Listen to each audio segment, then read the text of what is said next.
ஒரு சிறிய கிராமத்தில் 2 மாடுகள் இருந்தன. சூர்யா மற்றும் ஆர்யா.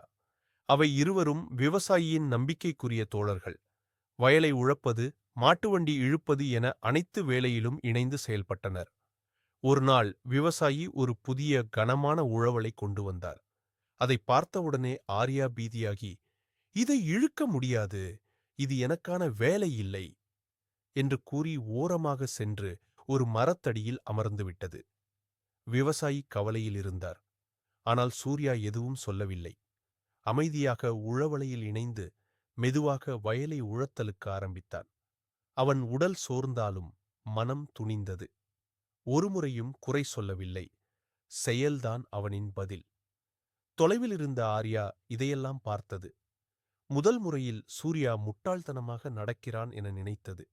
ஆனால் சூரியன் மேல் ஏறி வயலின் நிலம் மாறிக்கொண்டிருக்க ஆர்யாவிற்கு உண்மை புரிந்தது.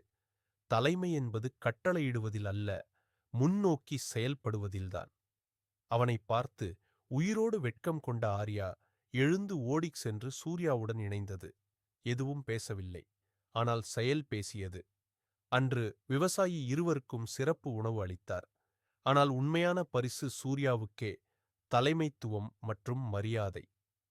பாடம்: தலைமை என்பது ஒரு சொற்பேச்சாக அல்ல, அதைச் செயலால் நிரூபிக்க வேண்டும். நீங்கள் முன்னால் நகரும்போது மற்றவர்கள் தானாகவே பின்தொடர்வார்கள்.